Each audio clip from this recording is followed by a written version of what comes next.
Welcome back to my YouTube channel. जैसे कि आप मेरे टेबल पर देख रहे हैं, मेरे पास ये डेल का बोर्ड आया है, जो कि बोर्ड में बताया गया है कि नो पावर।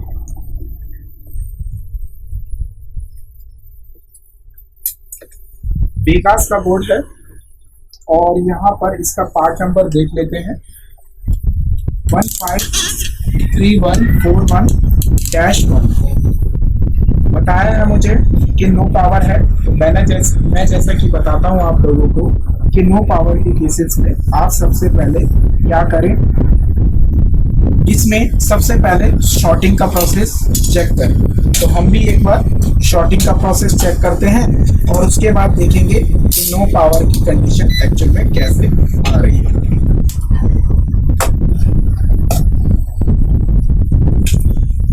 सभी कॉइलों के इम्पीडेंस आप ले लेंगे, ठीक है। इसके लो इम्पीडेंस लेंगे, ये भी ठीक है, ये भी ठीक है, ये भी ठीक लग रहा है। वाइस पे भी ले लेते हैं, ठीक है, ये भी ठीक है और ये भी ठीक है, यहाँ पर भी ठीक है। लगभग सभी कॉइलों पे इम्पीडेंस मुझे ठीक नजर आए, मतलब किसी में भी शॉर्टिंग तो नजर नहीं आई। अब मैं एक बार इसको ऑन करूंगा और एक्चुअल में इसकी जो कंडीशन है वो हम देख लेंगे।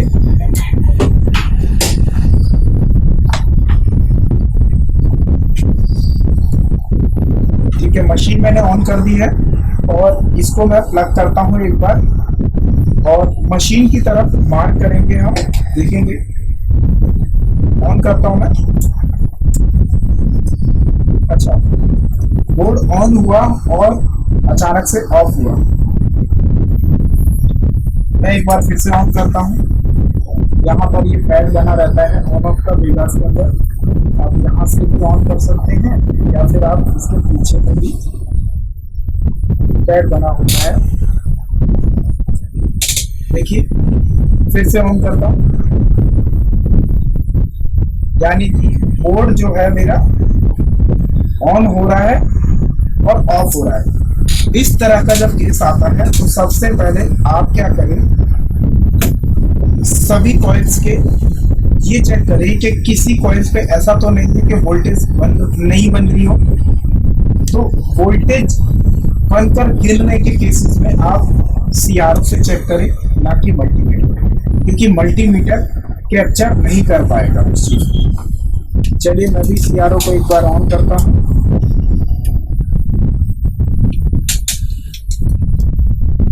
चलिए, पहले प्रॉप को रख लीजिए।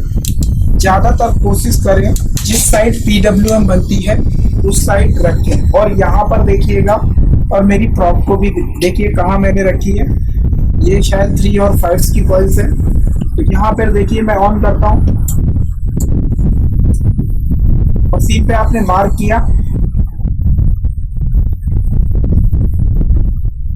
यानी कि ये सप्लाई बन रही है। और एक बार दोबारा से ये भी बन रही है, ठीक है।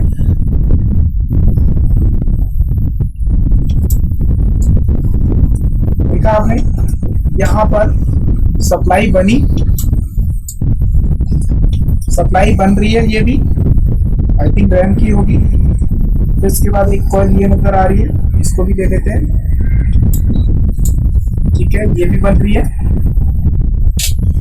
उसके बाद यहाँ पर एक कॉइल है, VCC होगी, VCCS, ये भी बनी। फिर से मैं दिखाता हूँ, PWM साइड में रखता हूँ, ये भी बन रही है। उसके बाद एक आपकी ये रह गई, वो ऑन नहीं हुआ। फिर से ऑन करूंगा,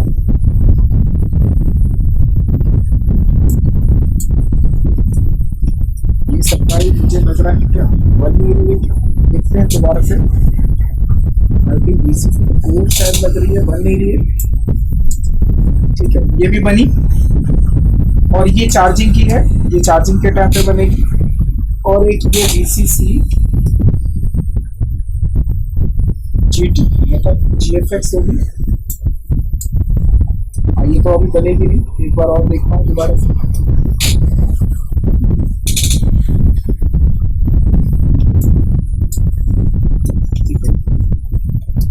आपने देखा कि CRO से पता लगाया मैंने कि कौन कौन सी कॉइल से सप्लाई बन रही है। अब यही चीज अगर आप मल्टीमीटर से चेक करना चाहोगे तो आप मल्टीमीटर से चेक करिए, आपको पता ही नहीं चलेगा कि कौन सी सप्लाई बन पाई है या नहीं।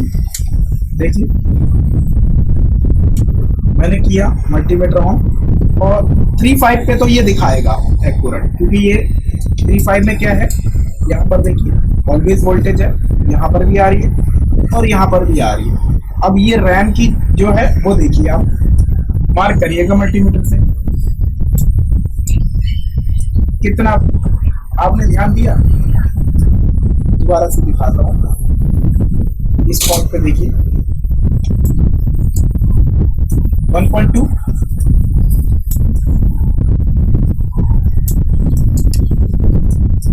मल्टीमीटर से भी कुछ हद तक इसने डिटेक्ट कर लिया, क्योंकि ये इस बोर्ड में वोल्टेज जो है होल्ड हो रही है, ऐसा नहीं है कि तुरंत ऑफ हो रहा है, थोड़ा होल्ड करके आ रहा है। तो आप ये मल्टीमीटर से भी आइडिया ले सकते हो। तो यहाँ पर देखते हैं VCC का क्या देखते हैं, मल्टीमीटर कैप्चर करता है। हाँ, मल्टीमीटर से भी आप आइडिया ले सकते हो, लेकिन मैं प्रेफर करूंगा कि जब भी ऐसा केस आए आपके पास तो आप हेल्प ले CRO की। चलिए, आपने देख लिया सभी सप्लाइयां बन रही हैं और एम्पेयर भी ठीक ठाक जा रहा है। तो सबसे पहला जो हमारा स्टेप है क्विक काम करने का, सबसे पहले हम क्या करेंगे, इसकी एक बार बायोस को प्रोग्राम करके देखेंगे। और उससे पहले मैं आपको एक बार रैम लगाने के बाद भी दिखा दूं, कई कुछ लोग सोचेंगे कि रैम ना लगाने की वजह से ये बोर्ड जो है ऑन होके ऑफ होगा। रैम लगा दी, अब मैं ऑन करता हूँ, देखा आपने 140 के करीब गया, फिर से ऑन करता हूँ,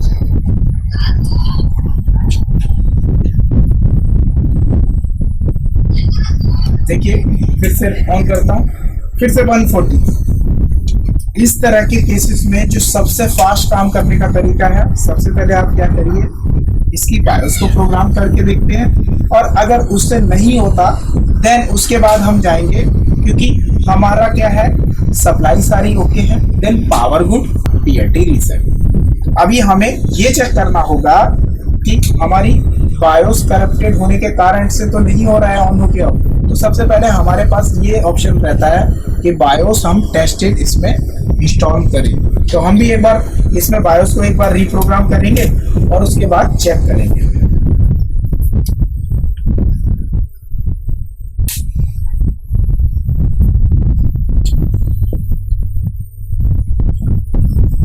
कई बार ऐसा भी होता है कि बायोस करप्टेड होने के लिए, मतलब बायोस के अंदर जो डेटा है वो खराब होने के कारण भी ऐसी सिचुएशन आती है।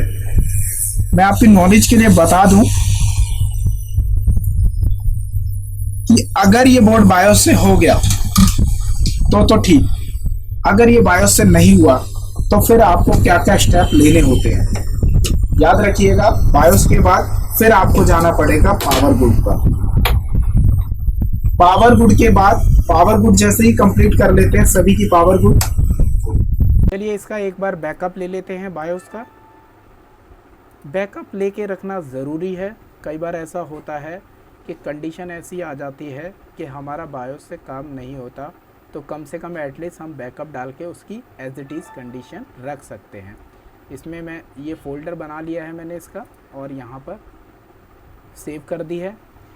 सेव करने के बाद अब आपको करना क्या है, ये मेरे पास जो बैकअप लिया है वो फाइल है, और ये मेरे पास इसमें क्लीन फाइल है। याद रखिएगा इस फाइल में से आपको यहाँ पे रख लेना है। अब दोनों फाइल को ओपन कर लेना है। ओपन करने के बाद यहाँ विंडोज़ में जाइए, टाइल वर्टिकली करिए। ये मेरा क्लीन बैकअप है और ये मेरा ओल्ड बैकअप है। इस ओल्ड बैकअप में आपको सर्च करना है Ctrl F, और यहाँ पे क्या रखना है, हैक्स वैल्यू की बजाय टेक्स्ट स्ट्रीम पे क्लिक करिए और यहाँ पे आपके पास जो सर्विस टैग नंबर है, मेरा सर्विस टैग है 9Q2H0P2। सर्च करिए इसको। ये बैकअप फाइल में आपने देखा यहाँ पर क्या है, ये इसका सर्विस टैग नंबर है। आप क्या करिए, इस सर्विस टैग नंबर को यहाँ से लेके इस ऑफसेट से रखिए,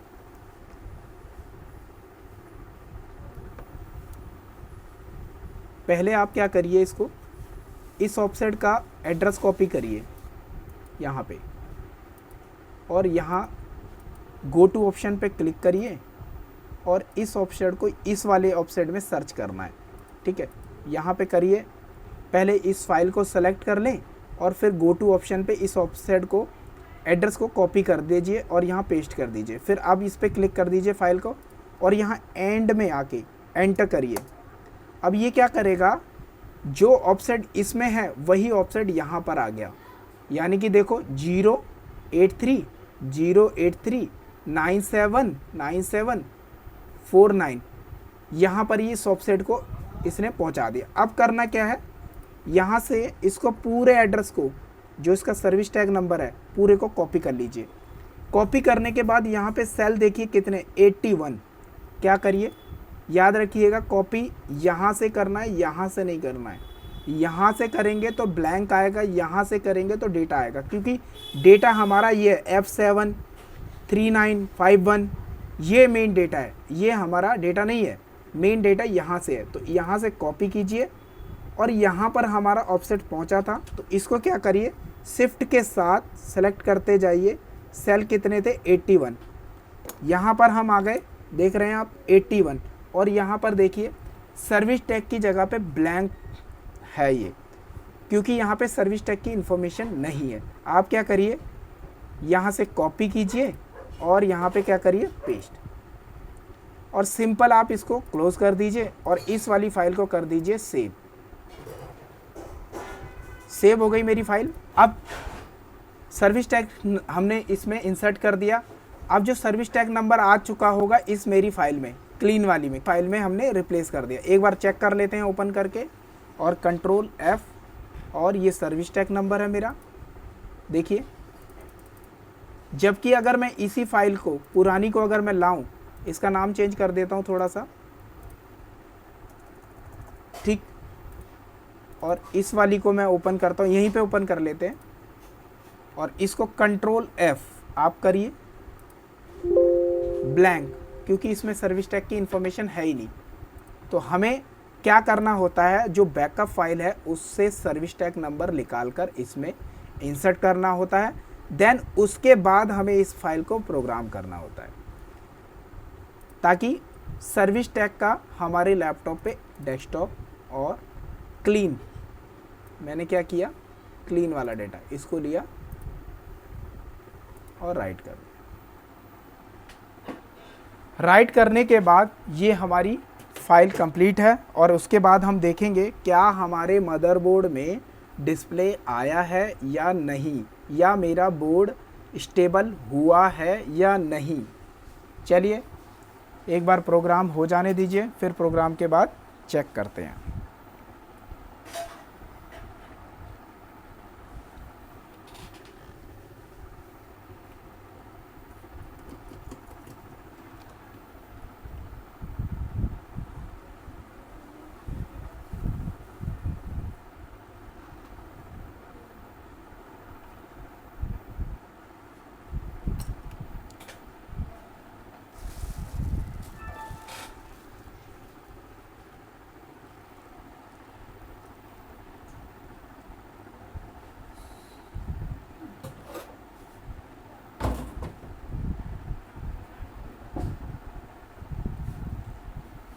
बायोस मेरी प्रोग्राम हो चुकी है, सक्सेसफुल प्रोग्राम हो चुकी है। चलिए हम इसे मदरबोर्ड पर लगाकर चेक करते हैं क्या हमारे बोर्ड में डिस्प्ले आया है या नहीं। चलिए बायोस प्रोग्राम हो चुकी है और इसको हम एक बार लगाकर चेक कर लेंगे।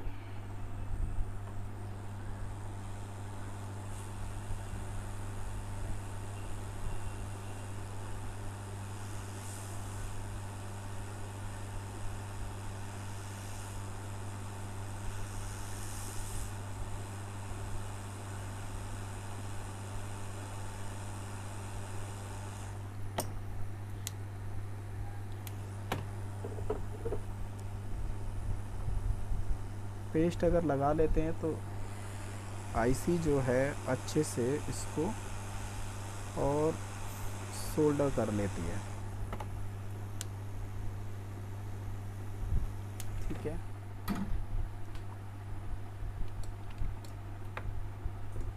और एक बार इसको हल्का सा साफ कर लेंगे ताकि सामने वाले को पता चलने ना पाए हमने बोर्ड पर क्या काम किया है।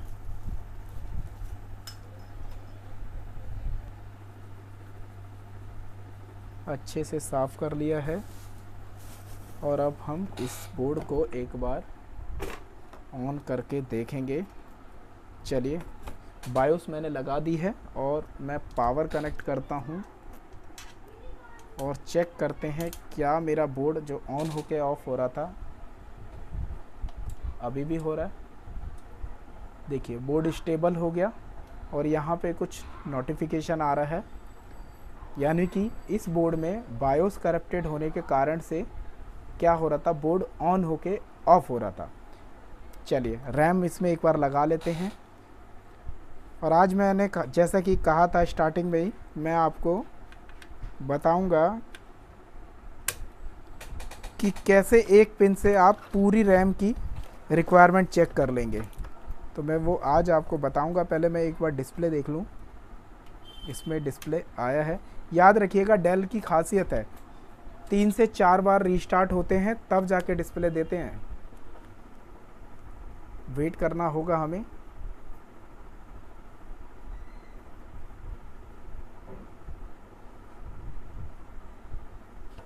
साथ में मैं लगा देता हूं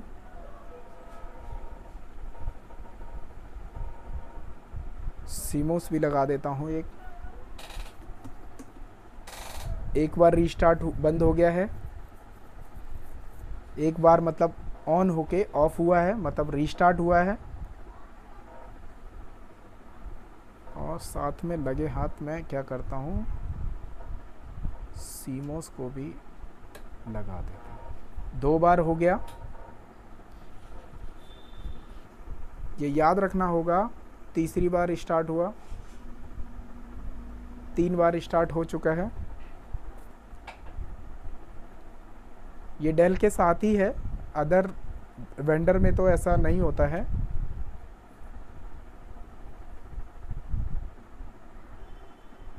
डिस्प्ले आया, 3 बार रिस्टार्ट होने के बाद डिस्प्ले आ चुका है। ठीक है, अब मैं आपको बताऊंगा कि कैसे आप एक ही पिन से कंफर्मेशन ले सकते हैं।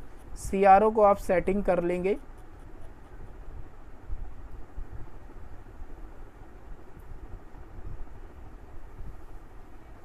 ठीक है, पहले मैं आपको दिखाऊंगा, मेरी सीआरओ की तरफ मार्क करिएगा और याद रखना इसकी जो प्रॉब है वो आपको किस पे रखनी है, बायोस के 1 नंबर पिन पे आपको इसको रखना है, प्रॉब को। ठीक है, मैं मशीन को ऑन करूंगा, ऑन नहीं होगी क्योंकि मैंने सीमोस लगा दी है। बायोस की 1 नंबर पिन पे आप इसको रखेंगे और ऑन करेंगे मशीन को। और यहाँ पर नोटिस करेंगे, इस पॉइंट पे जो मेरी सीआरओ की स्क्रीन चल रही है उस पर आप देखेंगे कि किस तरीके से आप कंफर्म करेंगे कि मेरी रैम की रिक्वायरमेंट सारी सही है।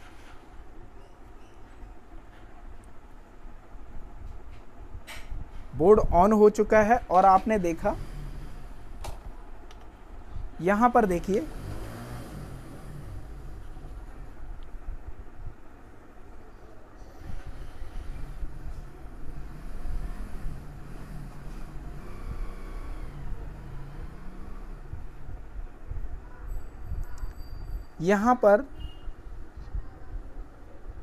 ध्यान दीजिए, ये जो डेटा आप देख रहे हैं, यहाँ से एक बार यहाँ पे गिरा और उसके बाद यहाँ पे गिरा, मतलब 1 2 3 बार गिर रहा है डेटा।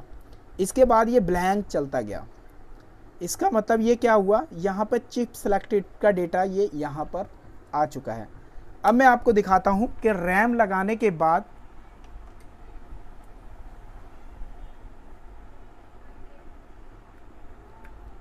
क्या बिहेव होना चाहिए। मतलब ये तो आएगा ही आएगा, और इसके बाद जहाँ पर होगा, इसका मतलब वो क्या होगा, मेरा रैम सेलेक्टेड का डेटा होगा। रैम सेलेक्ट हो चुकी है।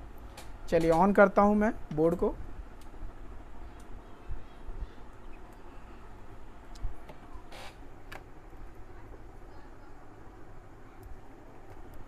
पिन नंबर 1 पे रखा है फिर से, और ये देखिए मशीन की तरफ देखिए। जब मैंने रैम नहीं लगाई थी तब क्या हो रहा था, केवल यहाँ तक, इस पॉइंट तक डेटा आपको नज़र आया।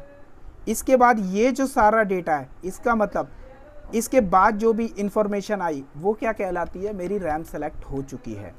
अब इसके बाद आगे जब मैं चलूँगा तो यहाँ पर रैम सेलेक्ट के बाद भी डेटा और आएगा। कब आएगा डेटा, जब मेरा डिस्प्ले आ चुका होगा।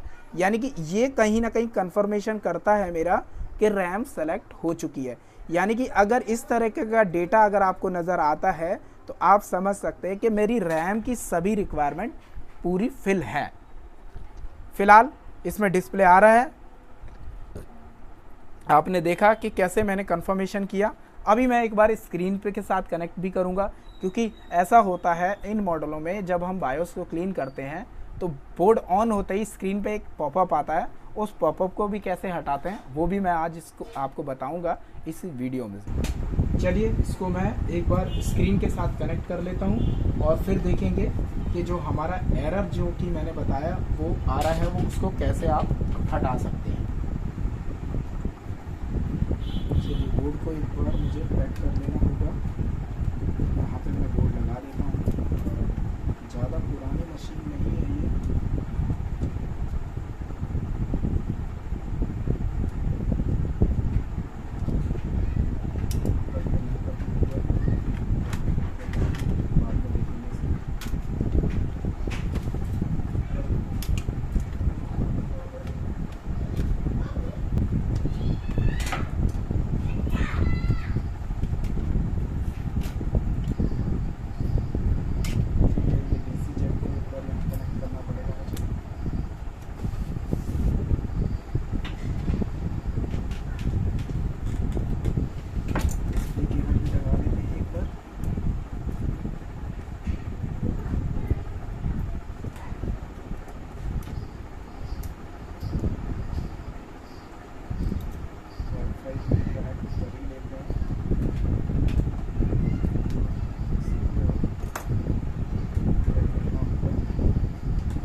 सिंबल बने होते हैं वाईफाई के ऊपर, ब्लैक को ब्लैक, वाइट से वाइट जोड़ दीजिए और इसको आप क्या करेंगे, इसको आप ऐसे।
चलिए अब इस लैपटॉप को एक बार हम क्या करेंगे, ऑन करके जो एरर की जो मैंने बात कही, कुछ गिरेगा नहीं, ठीक है, तो उस एरर को हम देखेंगे और लैपटॉप को मैं सीधा कर दूँगा। यहाँ पर मुझे पकड़ना पड़ेगा और कीबोर्ड लगाना पड़ेगा, क्योंकि मुझे कीबोर्ड लगाना ज़रूरी है, क्योंकि एरर अगर मुझे हटाना है तो उसके लिए कीबोर्ड लगा होना ज़रूरी है, ठीक है। और हमारा कंप्लीट हो गया है।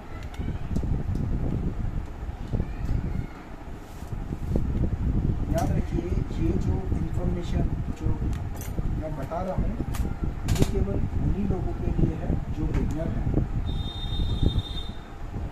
मेरा डेल है यहाँ पर, इसको मैंने कनेक्ट किया।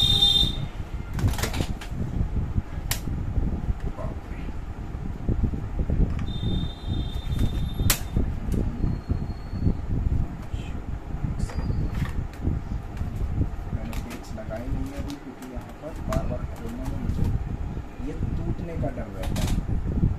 चलिए ऑन करता हूँ मैं।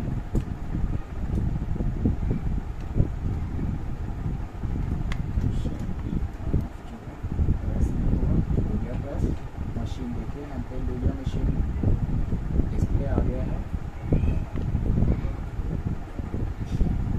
गुड, इसमें वो एरर नहीं आया जो मैं सोच रहा था एरर आएगा, क्योंकि यहाँ पर मैंने सर्विस टैग जो है इसमें इंसर्ट कर दिया था, इसलिए वो एरर नहीं आया। एक बार बायोस में जाके इसकी बूट सेटिंग को चेंज करूँगा और जिस एरर की मैं बात कर रहा था वो एरर इसलिए नहीं आया क्योंकि यहाँ पर मैंने सर्विस टैग की जो इंफॉर्मेशन है वो इंसर्ट कर दी थी।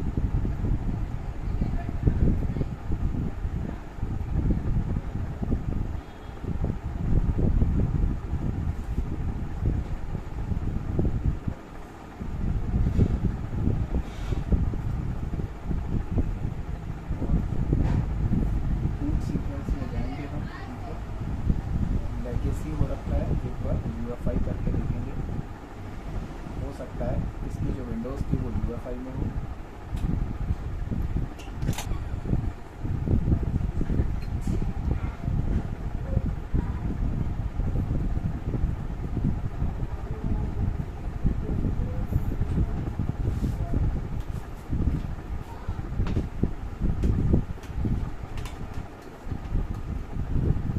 विंडोज़ चल चुकी है और आप देख सकते हैं जो एरर की मैं बात कर रहा था वो एरर इसलिए नहीं आया क्योंकि सर्विस टैग की इंफॉर्मेशन मैंने पहले ही इंसर्ट कर दी। वो जब एरर आएगा जब आप सर्विस टैग इंसर्ट नहीं करेंगे, क्योंकि सर्विस टैग मैंने डाल दिया था तो वो सर्विस टैग का एरर नहीं आया। अगर आप सर्विस टैग मैनुअली बायोस में एडिट करके नहीं डालते हैं तब वो आपको एरर क्या करेगा, मैनुअली आपको सर्विस टैग इंसर्ट करने के लिए कहेगा। तो बेटर ऑप्शन है कि जब आप बायोस का बैकअप लेते हैं तो उस पुरानी बायोस में से बैकअप निकाल कर उसका सर्विस टैग नंबर पहले ही इंसर्ट कर दें। उससे होता क्या है कि सर्विस टैग नंबर पहले ही इंसर्ट हो जाएगा तो लैपटॉप में सर्विस टैग का जो एरर है वो खत्म हो जाएगा, मतलब एरर आएगा ही नहीं। आज का ये केस स्टडी अगर आपको पसंद आया तो लाइक करें, शेयर करें और कमेंट ज़रूर करके बताएं कि कैसा मेरा ये केस स्टडी था। और जाते जाते एक बात ज़रूर कहूँगा, नेक्स्ट पेज जो है मेरा 1 सितंबर से शुरू होने जा रहा है। जो भी कोर्स करना चाहता है तो वो कोर्स कर सकता है।